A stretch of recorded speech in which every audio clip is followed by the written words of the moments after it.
Hi everyone and welcome to episode 18 of Women in Retail Talks. In today's episode, we're excited to share a presentation from this year's Girl Talks West event featuring Michelle Lamb, founder and CEO of True & Company, a women's lingerie brand. Listen in as she shares why it's important in taking risks and how it's affected her career. And now, on to the show. Okay, so I'm going to be talking about take a risk, change your life, and I always love to start these things with a survey. So raise your hand if fearless is your middle name. If you think you're the best risk taker in the world, and I better see the CEO of Williams-Sonoma raising her hand, because she certainly seems like one of those. Okay, how about on the other side of the spectrum? You don't like to take risks. You're not a natural-born risk taker, and it's something that's hard for you in your career and in your personal life. Okay, so no takers there. How about in the middle somewhere? Does everyone think that they're in the middle? Sometimes you're scared, sometimes you're not. And yet, how many of you came here to this event tonight and spoke to someone that you did not know? You raise your hand? So you just took a risk there in a safe environment. And that's what we're going to be talking about tonight, because like you, I'm not a natural-born risk taker. And you can see that from my career, because I'm going to show you my story. And over time, I went from essentially McDonald's drive-through cashier to bra lady as I grew more comfortable in my own skin and more comfortable with the idea of taking risk. So what I'm going to do is I'm going to tell you my story, and then what I'd like to do is share with you 3 tenets of a risk philosophy that I've developed over the years, and then a how-to guide, some tips that you can incorporate into your career. And I'm not advocating that everyone goes out there and become a bra lady, because then you would be competing with me.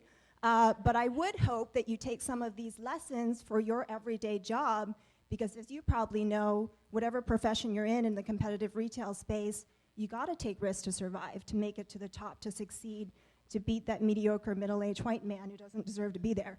So basically, let's start with the least risky part-time job you could possibly start with, which was McDonald's drive-through cashier in a small town north of Toronto in Canada. And then after that, picking the least possible risky career that you could have chosen, which at the age of 17, I joined PricewaterhouseCoopers as an auditor, okay?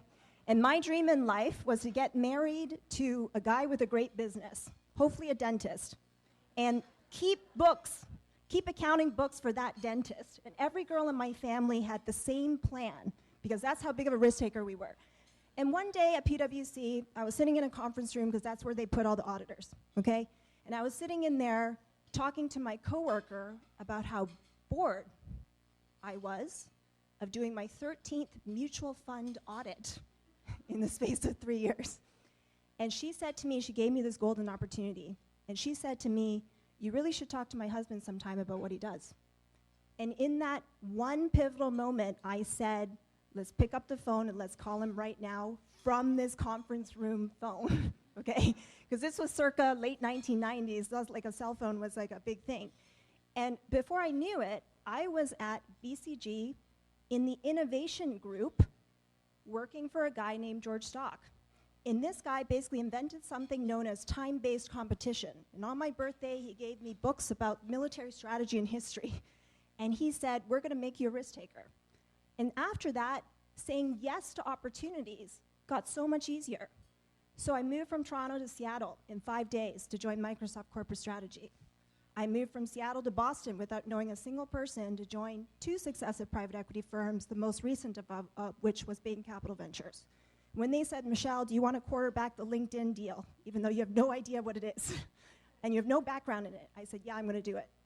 When they said, would you like to co-found the operating group and send a team into Rent the Runway or Kiva to help them create their businesses, while at the same time still keeping your investment principal job, because it's supposed to be 50-50, but everybody knows it's 100 plus 100, I said yes.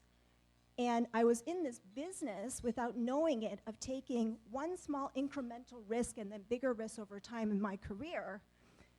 And then one day the world changed.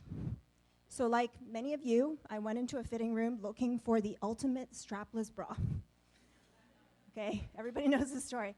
And I was stuck in that fitting room for 2 hours with a lot of time to think. And I walked out of that fitting room, didn't have a plan, quit my job, moved to the West Coast, and said, I'm going to try to find a solution to this problem. And before I go on with my story, I should be smarter than this, right? I have seen thousands, hundreds if not thousands, of pitches of new brands for women, new retail concepts for women, new technologies for women, big data for women. And I knew that the bra industry is probably one of the hardest industries you possibly could create a company in. A bra itself has 20 different components. It's the hardest garment that's possible to manufacture. And not to mention, every woman is different. So who was I to think that I could solve this with data technology? But it was this idea of taking that risk and starting something new after working for probably about 17 years, that I finally decided that I was going to join the ranks of risk takers out here and change the world. So here's what I did. I bought 500 bras on my credit card. And then I started inviting women over to take their clothes off at my house. Okay, so talk about putting yourself out there. And I said to these women, we're not going to use a measuring tape because that's 1868 stuff. Don't believe in that. Instead, I'm going to do the bra math for you guys, because what I really want to hear is, what do women want? What do you want out of your bra? And then how can I help you do that? And instead of the measuring tape, a more modern tool of measurement, the Cosmo quiz that I used to read in high school on break, at McDonald's. And instead of this measuring tape business, I have 15 questions about your fit, your lifestyle, and out of those 15 questions, at the beginning, it was me playing an algorithm, suggesting things to women and seeing if they liked what they were trying on out of these 500 bras. And eventually, we put it into code into a computer system. And now today, you can go to trueandco.com/quiz, find out individual style and size recommendations for you in the lingerie business. And after this experience of being in touch with the customer, with real women everywhere, I realized why I was taking this risk with my career, my carefully constructed career that has spanned 2 countries and a number of different jobs, because I knew something that other people didn't, which is, if you're trying to describe the most 3D part of a woman's body in 2 dimensions, somebody's missing something. And I had this missing piece. And I was the person who was anointed, let's say, to map the topography of the breast for all women out there and tell you guys, hey, it's about your breast shape, it's not about your band and cup size. And not only that, it's about your emotional fit, so that when you look in the mirror, you like what you see. And isn't that the most beautiful thing ever? And that actually dated back from my experience throughout all these different careers. They were all male-dominated industries, where I saw women like myself wearing that plain black dress with the bra that should have been thrown away 5 years ago, peeking out from underneath that black dress, and not feeling and looking their best. And that was basically what propelled me to do this. And so since then, 5 million women have now taken this quiz. I know more about breasts than any person in the world. I can tell you that. 130 million data points about your body, your life, your preferences. And here's some stats, actually, of what is your shape, which is the key question of this quiz. And so it's been a pretty good run in terms of creating something new, something hopefully that's changing an industry. And so what risk philosophy did I end up developing over time that allowed me to do that? So let me just jump into that quickly. So risk philosophy, part 1. Taking a risk always involves a constraint. And this is important because how many of you guys have had a team member or a work colleague say to you, I can't because. I can't because I need more budget. I can't because I need more people. I can't because I need the best lingerie photographer in the world, plus 100 models of different shapes and sizes and colors and all that type of stuff in order to make my job go. And what I would say to that person and to all of ourselves, because we tell ourselves we can't because all the time, what you say to yourself is, if it was a big business already or if it was a known opportunity, you would have no constraints because everybody would know that the opportunity is there. It's only when you're stuck with 500 bras in your living room that you have purchased yourself that you really start hustling to sell those bras and figure the problem out. And I'm going to suggest a couple different books today, but this is a really, really wonderful one, a beautiful one, because it's called A Beautiful Constraint. And it starts with the story of Google. And why does Google have that beautiful, clean homepage? They say it's because Larry Page was not a designer. So he turned a constraint and made it into an asset. And even at True & Co today, we talk very openly about I can if, not I can't because. I can launch 4 catalogs in 4 months if with one designer, if I have great advisors, if I have, if I reuse the photos, and I'm really smart about planning it out. I can launch a try-on track for a nomadic retail experience that everyone said Gap had to do with all this millions of dollars, and you don't have that if you collaborate with the architects and the industrial designers and they see it as a partnership with you, right? So those are the types of things that we've made happen at True & Co. Or you could get to 5 million women quiz takers, honestly, just by spreading the word through PR, right? And not having to pay for them. So there's a lot of different ways to basically skin the cat. Risk philosophy part 2, gauge your level of risk wisely. Too conservative is as risky as too aggressive. Imagine what would have happened to me if I were the dutiful accounting wife of a dentist.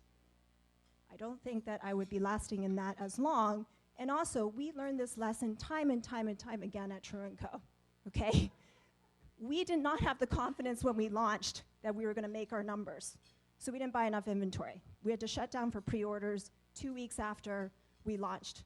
And then not only did we do that at launch, we just did it again this past September. So if you go to trueandco.com right now, we're completely out of stock on all the new products until December. We've got a great sale going on, but it's a lesson that we forecasted too conservatively, didn't believe in our new initiatives, and now we're showing this message basically to the world. Risk philosophy part 3, and this is a really important one. Taking risks just does not stop with one decision. It's addictive. It's a habit. It's also about pushing the boundaries, as we say at True & Co, every damn day, not just every day, every damn day. And once you start, basically we say, keep going, don't stop. And big lesson for this, we did invent the Fit Quiz, but I learned the hard way, good ideas get copied fast. Took 2 years for Victoria's Secret to launch their Fit Quiz. Amazon just launched theirs.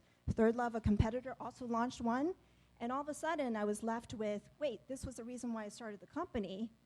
Now what do I do? And instead, I asked myself, how do I best serve my customer? What's the next risk that I can take to stay ahead of the crowd?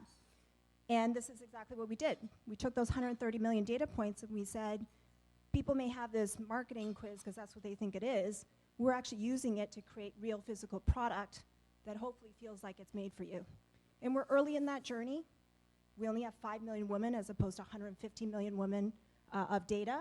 But every new product launch that we do, we think very carefully about what the woman wants. And as part of that, also building a personal shopping experience with the data and the UX and this idea of this constant dialogue that you have with your customer that can't easily be replicated. So now that I've gone through my 3-part risk philosophy, here is the lingerie commercial where we ask ourselves, how can you get risky today? Where are some simple tips that you can incorporate into your everyday career? And not everyone has to go out there and start a company, okay? But it is important when you look back at your career, and this is what someone said to me when they're interviewing me for a job. They said, your resume shows a clear progression in terms of your appetite for risk. And with each successive job, you've inched yourself into a new challenge versus swallowing it all at once. I was not the 22-year-old who came out from college and said I was going to start a company, but I did start what I would call baby risk-taking at McDonald's, because I was the #1 supersize seller. Yes. At McDonald's, and that was a risk every day to say, would you like fries with that? That's hard, okay? So that's one thing. And then after building a solid foundation at PwC, I was ready to take that first step off the path. Once I was comfortable taking that first step off the path, and I felt like I had the pedigree and all this type of stuff, boom, say yes to as many things as possible in as short a time as possible, and see what happens. And not that it was easy, but saying yes to me over time became easier than saying no. And the interesting part is, you are a product of your own history. Everybody is on a unique journey that leads to future opportunities.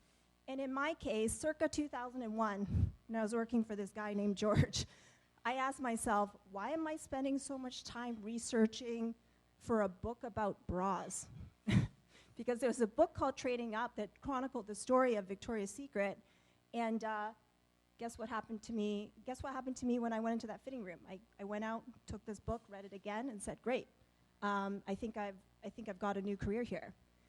This next one is very important for you who are working at big companies, and that's choose your boss wisely.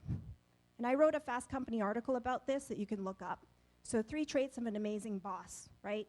1 is your champion, 1 who takes the time to understand you and what opportunities you would like, and most importantly, the 3rd, which creates this environment that you can fail or take a risk.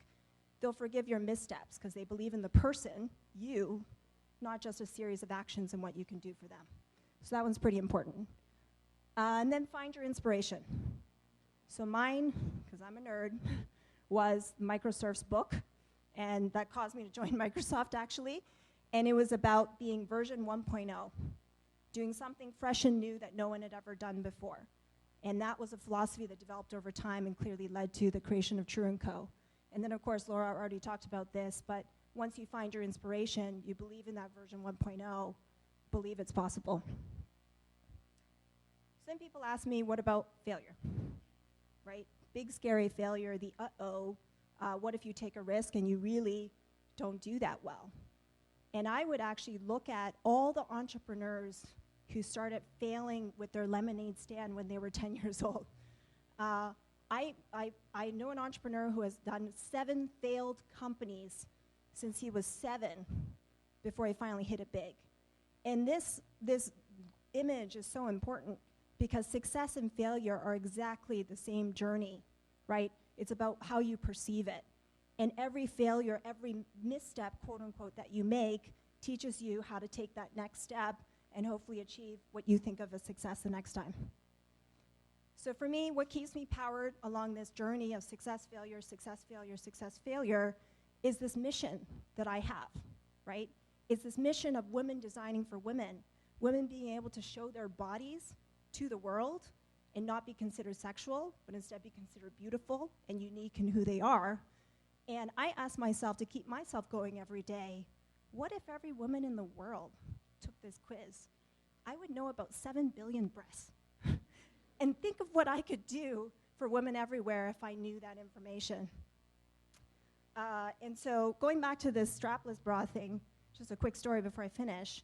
The strapless bra, we did end up making it. It was one of the first private label own brand products that True & Co. made. And we didn't even tell anyone it was ours, just in case it didn't work. And in 2015, it was voted #1 strapless bra of the internet. So sometimes risk does pay off. Thank you.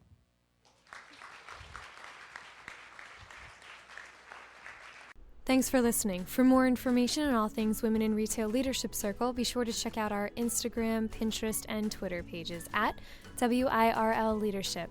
Also, be sure to remember to visit our website at www.wirlc.com.